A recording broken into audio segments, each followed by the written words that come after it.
민생경제 회복의 희망이 날로 커지고 있습니다. 민생회복 소비 쿠폰 1차 지급이 오늘로 5일차를 맞았습니다. 소상공인, 자영업자의 숨통을 틔울 소비 쿠폰의 효과가 실생활에서 체감되고 있습니다. 축산물 수요가 급증해서 물량 확충 대책이 논의될 정도입니다. 편의점 매출도 눈에 띄게 늘었다고 합니다. 쿠폰을 사용할 수 없는 대형마트들은 소비자 확보를 위해 먹거리 할인 경쟁에 나섰다고 합니다. 소비 심리도 4년 만에 가장 높은 수치를 기록했습니다. 본격적인 여름 휴가철이 다가옵니다. 그때는 소비 쿠폰 효과가 더해져 소비 심리가 더 살아날 것으로 기대됩니다. 지난 22일 이재명 대통령님이 각 부처에 추가적인 소비 프로그램 준비를 지시하셨습니다. 민주당은 정부와 함께 전국의 골목상권, 전통시장 등에도 소비 쿠폰 효과가 확산되도록 더욱 힘쓰겠습니다. 효능감 높은 정책들로 민생경제를 반드시 살리겠습니다. 희망을 좌절로 바꾸는 민생범죄를 엄단해야 합니다. 소비 쿠폰을 사칭한 피싱, 스미싱 범죄가 극성입니다. 민생고에 힘들어하시는 국민의 희망을 빼앗는 반민생 범죄입니다. 경찰 등 관계기관에 강력하게 요청합니다. 지금의 민생 범죄와의 전쟁이 필요한 때입니다. 가능한 수단과 방법을 총동원해서 서민 생활을 위협하는 민생 범죄를 뿌리 뽑아 주십시오. 민주당은 조세 정의 실현으로 미래 성장의 길을 열겠습니다. 추경과 민생회복 소비 쿠폰은 민생경제 회복의 마중물입니다. 회복세에 이어서 성장세를 만들어야 합니다. 그런데 윤석열이 또 발목을 잡습니다. 현재 국가재정은 위기 상황에 봉착했습니다. 국가의 정상적 운영도 미래 성장 동력에 대한 투자도 어려움을 겪고 있습니다.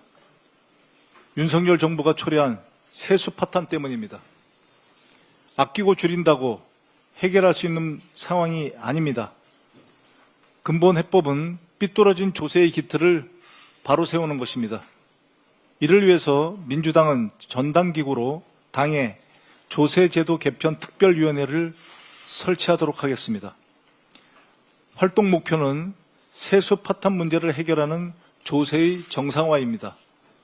특별위원회를 중심으로 정부와 긴밀하게 협의해서 조세 정의 실현을 위한 구체적인 방안을 마련하겠습니다.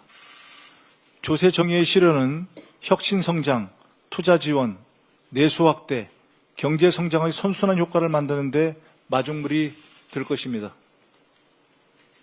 더불어민주당 당대표 직무대행으로서 국민의힘에 경고합니다. 그동안 저는 민주당 원내대표이기 때문이기도 해서 최대한 자제해 왔습니다. 협치라는 대의가 중요했기 때문입니다. 하지만 오늘은 한마디 꼭 하겠습니다. 국민의힘은 선을 넘지 마십시오. 장관 후보자 3인에 대한 지명 철회 요구를 용납할 수 없습니다. 장관 후보자 3인에 대한 합당한 철회에 대한 합당한 사유도 논리적 근거도 없습니다.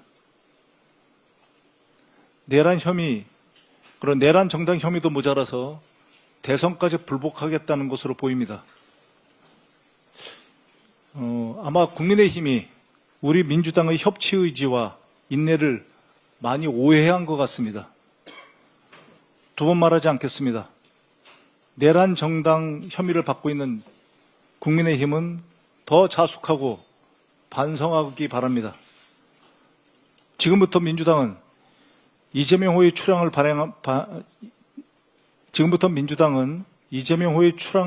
방해하는 그 어떠한 시도도 용납하지 않겠습니다. 단호하게 대응하겠습니다. 국민주권정부, 이재명 정부의 성공을 뒷받침하기 위해서 혼신의 힘을 다하겠습니다. 감사합니다. 다음으로 전현희 최고위원의 발언이 있겠습니다. 한미 상호관세 시한이 일주일 앞으로 다가왔습니다. 미일 협상은 타결이 되었고 미국과 EU의 합의도 지금 목전에 있는 상황입니다. 국익을 최우선에 두고 한미 양국 상호 이익 균형점을 찾는 협상을 이끌어내야 합니다. 민주당은 정부가 최상의 성과를 거둘 수 있도록 최선을 다해서 뒷받침하겠습니다. 혁신을 포기한 국힘의 자중 질환이 점입 가경입니다. 혁신위를 둘러싼 국힘 내부의 갑론을박의 본질은 윤석열과 헤어지기 싫어요입니다. 아직까지 개헌과 탄핵에 대한 대국민 사죄를 거부하는 정당은 혁신을 입에 올릴 자격조차 없습니다. 내란 강사 입당을 두 팔 벌려서 환영하고 전당대회를 특검 수사 도피처로 전락시키려는 정당은 혁신이 아닌 해산이 답입니다. 국힘이 윤석열 내란 세력과 결별을 계속 거부한다면 지지율 역대 최저치 기록은 끝이 아닌 시작이 될 것임을 경고합니다. 당직자 욕설과 폭행이라는 희대의 갑질을 하고 탈당까지 했던 진짜 갑질 대마왕 송원석 비대위원장, 비난할 자격이 없는 그 입을 다무십시오. 반성하며 장관 후보직을 사퇴한 의원을 의원직까지 사퇴하라며 끝까지 물고 늘어지기 전에 자신의 갑질 만행부터 사과하고 본인 의원직 사퇴부터 하기 바랍니다. 3주째 재판에 노쇼한 윤석열, 여전히 황제 조사를 고집하는 후한무치 김건희, 법을 우습게 보는 윤건희 부부 범죄단에게 법의 철퇴를 내려야 합니다. 온갖 특혜를 요구하며 버티기로 일관하는 윤건희 부부에게는 한치의 관용도 베풀어서는 안 됩니다. 법원이 특검이 청구하는 영장을 계속 기각하는 것에 대해 국민들의 우려가 매우 큽니다. 내란 종식과 헌정질서 회복의 최종 책임은 법원에게 있음을 인식하고 흔들림 없는 엄정한 법 집행에 나서 주십시오. 법치주의를 우롱하고 법위에 군림하려는 자들 앞에 기다리는 것은 역사와 국민의 심판입니다. 방송 언론에까지 깊이 뿌리내린 내란 세력의 청산이 시급합니다. YTN의 김백 사장이 지난 2월에 보도본부장, 보도국장 등 공식 보도지휘 계통을 묵살하고 부산 취재본부에 전한길이 참여한 내란동조 극우 집회를 보도하라며 직접 취재 지시를 내린 사실이 드러났습니다. 당시 YTN에서는 서울을 제외한 지역별 탄핵 찬반 집회를 기사화한 적이 없었고 부산 취재본부는 에어부산 화재 사고 보도에 주력하는 상황이었다고 합니다.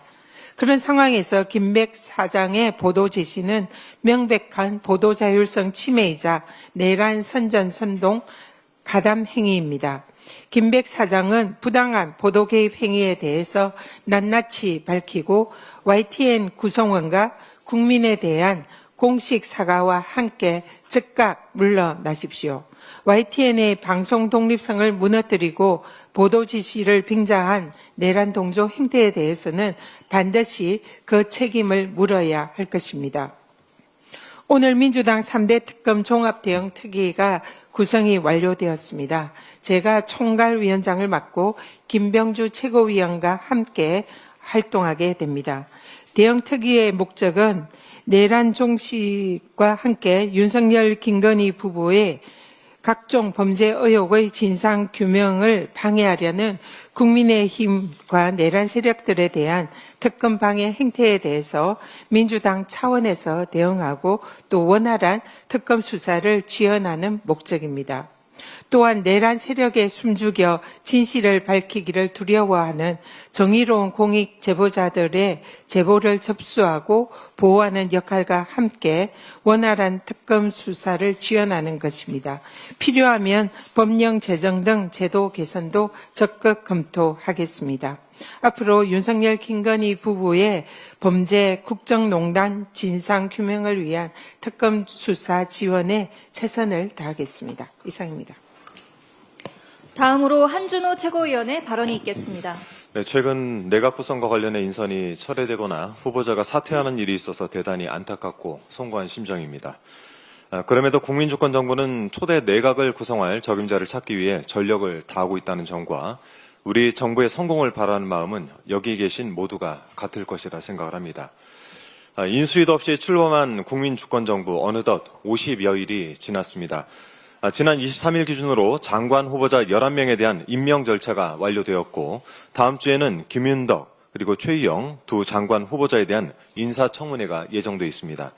이 원활한 국정 운영을 위해서 장관 인선이 차질 없이 진행되어야 할 텐데 이 국민의힘 발목 잡기가 정말 경우를 넘어서고 있습니다. 어제 국민의힘 송원석 비상대책위원장은 안규배 국방부 장관 후보자, 권오을 국가보훈부 장관 후보자, 정동영 통일부 장관 후보자에 대해서 지명 철회를 촉구하고 나섰습니다.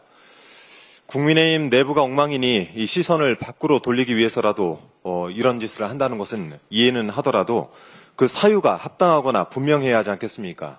지금의 태도는 국정 발목 잡기 그 이상도 그 이하도 아닙니다. 송원석 위원장이 장관 후보자들을 두고 도무지 정상이라고 볼 수 없다라고까지 비난을 하던데요. 글쎄요, 내용을 떠나서라도 비난을 할 사람이 비난을 해야죠. 비난하는 송원석 위원장 이야기는 좀 뒤로 미루고 지난 3년 윤석열 정권의 장관들은 얼마나 정상이었는지 한번 살펴보겠습니다. 송원석 위원장 덕분에 지난 정부 인사청문회 자료들을 좀 훑어봤습니다. 면면이 주옥 같은 분들만 골라서 장관 후보자로 지명한 내란 속의 윤석열의 안목에 정말 새삼 감탄하지 않을 수가 없었습니다. 하나씩 살펴보겠습니다. 먼저 윤석열 정권의 인사에서 사적 유용은 아주 기본 소양이었습니다. 원희룡 전 국토부 장관은 제주도지사 시절에 소위 오마카세로 불리는 고급 일식집에서 1,600만 원어치 업무 추진비를 지출해서 논란을 빚었습니다. 참고로 이곳의 1인당 밥값은 점심이 7만 원, 저녁이 16만 원 정도입니다. 이인숙 방송통신위원장도 인사청문회 당시 법인카드 사적 유용에 대한 의혹이 제기됐고 현재 수사를 받고 있습니다. 법인카드로 대전 성심당에서 100여만 원어치의 빵을 사 먹고 서울 강남 자택 근처에서만 87건, 1,700만 원 가까이 결제를 한 것으로 드러났습니다. 특급 호텔 사용, 또 63빌드 고급 시당가에서도 법인카드를 사용했습니다.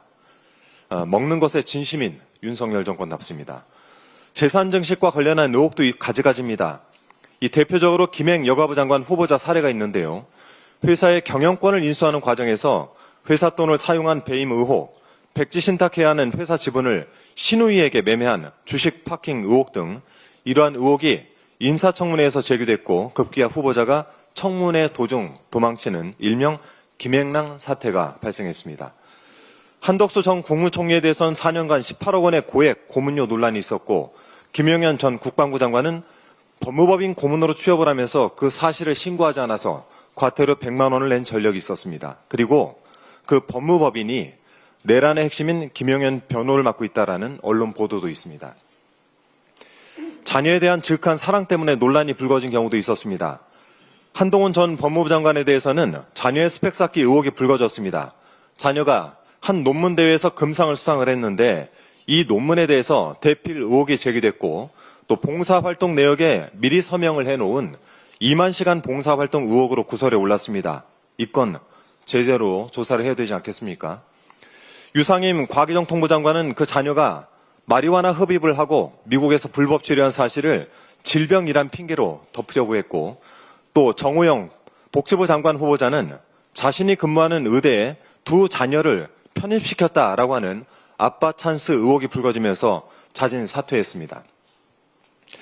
도무지 정상이라고 찾아볼 수가 없는 이런 인사들에 대해선 그때는 말 한마디 못하시더니 이런 자들을 데리고 내란을 일으킨 윤석열과 그 내란을 옹호한 정당이 어디서 이제와 정상과 비정상을 운운하고 있습니까?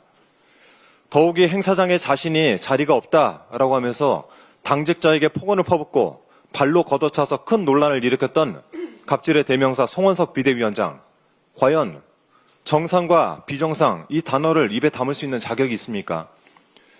아울러 장관 후보자에서 자진 사퇴한 강선 의원에 대해서 의원직 사퇴 요구와 윤리위 제소를 이야기하시던데요. 앞서 두 분께서도 간단히 언급하셨지만 당직자를 폭행한 송원석 위원장에게 똑같은 요구를 합니다. 당장 위원장을 비롯한 의원직에서 사퇴할 것을 요구하고 자진해서 물러나지 않는다면 민주당도 송원석 위원장을 갑질 및 폭행으로 윤리위에 제소할 것을 말씀드립니다. 이러한 국민의힘 내부 성찰 처절하게 하시길 바랍니다. 극우 세력과 선을 긋고 계엄의 강을 건너 국민의 삶에 동참하시길 정말 당부드립니다. 간단하게 한 말씀만 좀 덧붙이겠습니다.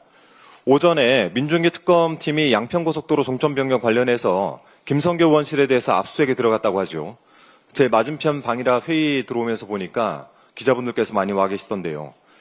이 특검에 의하면 최근 의 의혹과 관련해서 국토부 직원들의 조직적인 움직임이 포착되었다고 합니다. 김일국 전 의원 도로정책과를 모아서 말을 맞췄고 국토부 내부에서 특검 대응 내부 자료를 준비해서 국장에게 보고를 하는 등 이 조직적 은폐 행위를 했다는 정황입니다. 특검은 오늘 압수수색에서 김성교 의원실에 이와 관련한 국토부의 비밀스러운 보고가 있었는지 반드시 확인을 해야 되겠습니다. 아울러서 국토부에도 경고를 합니다. 국토위원으로서 이 행위가 사실인지를 확인할 것이고 만일 사실이라면 정말 간단히 넘어가지 않겠습니다. 이상입니다. 다음으로 이현주 최고위원의 발언이 있겠습니다. 네, 이재명 대통령께서 어제 감사원에 정책감사 폐지를 지시하셨습니다.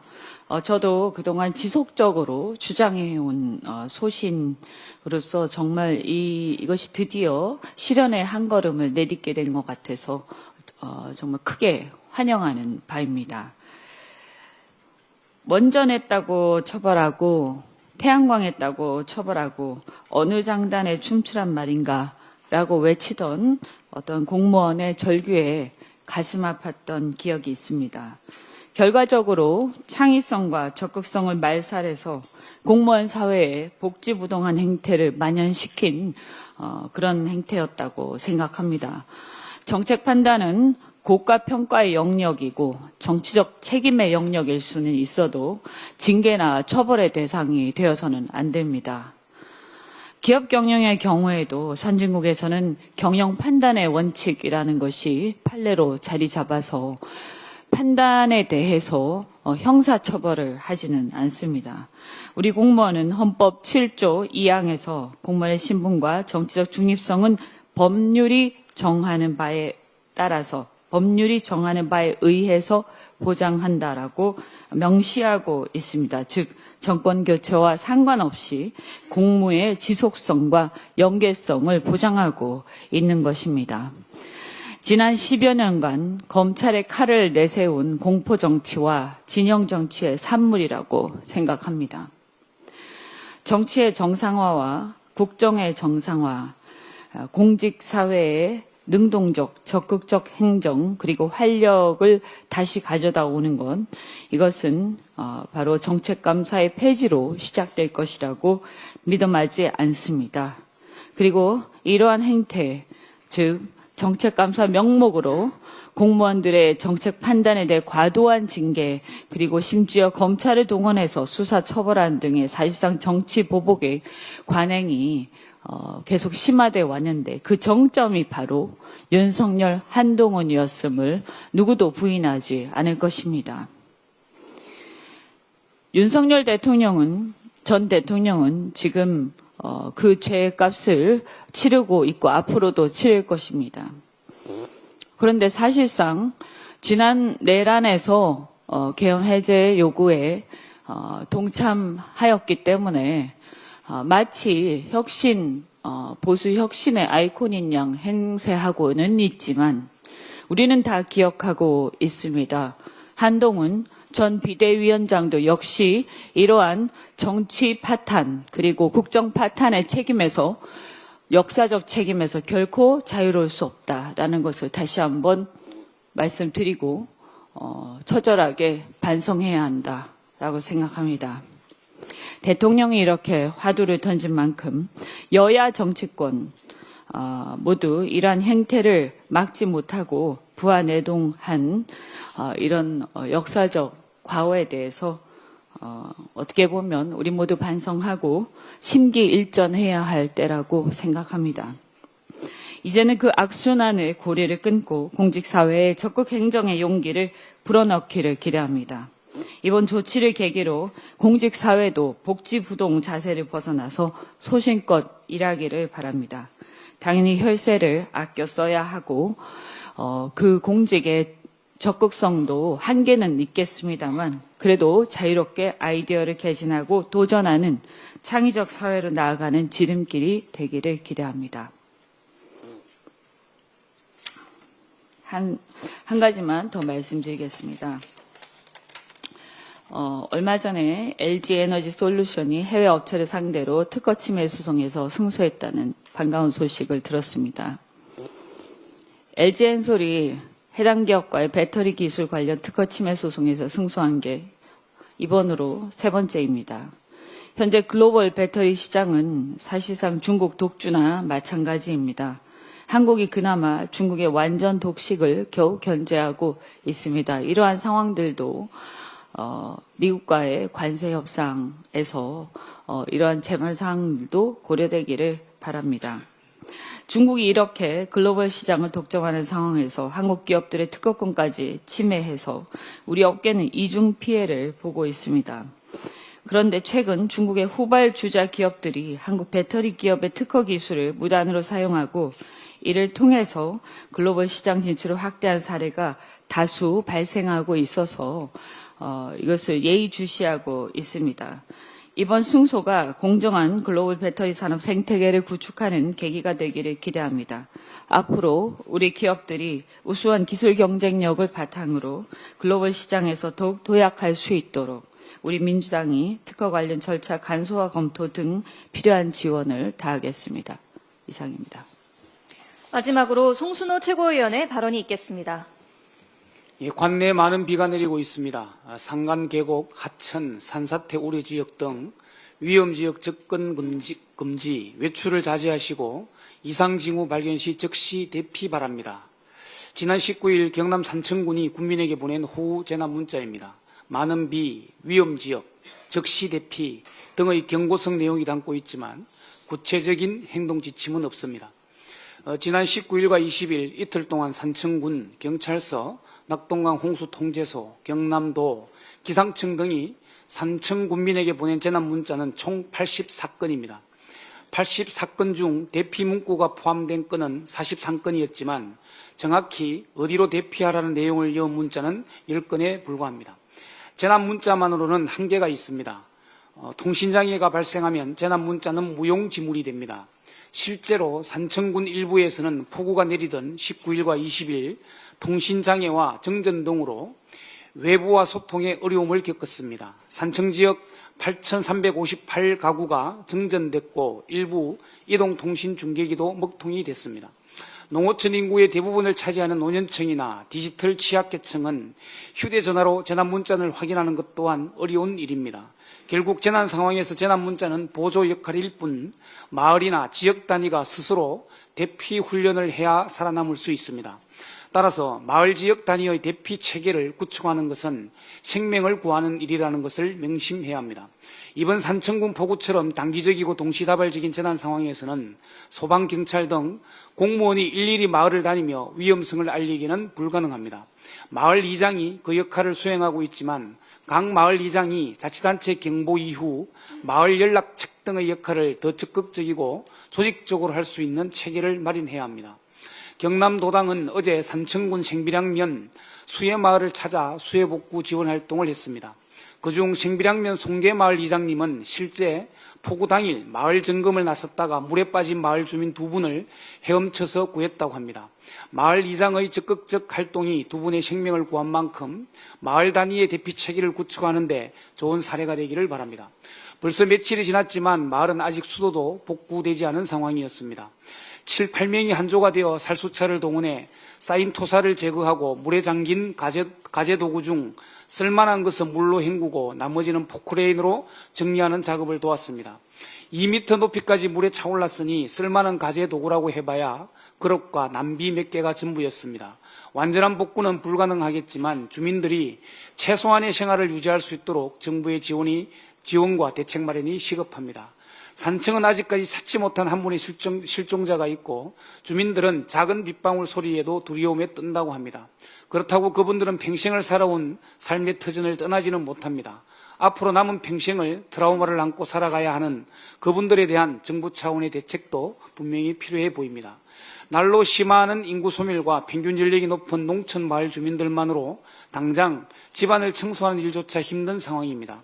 어제는 평일인데다가 혹서기에 경남도당의 지원 인력만으로 턱없이 부족하겠다 싶었는데 경북도당과 부산시당, 전북 전주 병지역위원회가 연대의 손길을 내밀어 주셨습니다.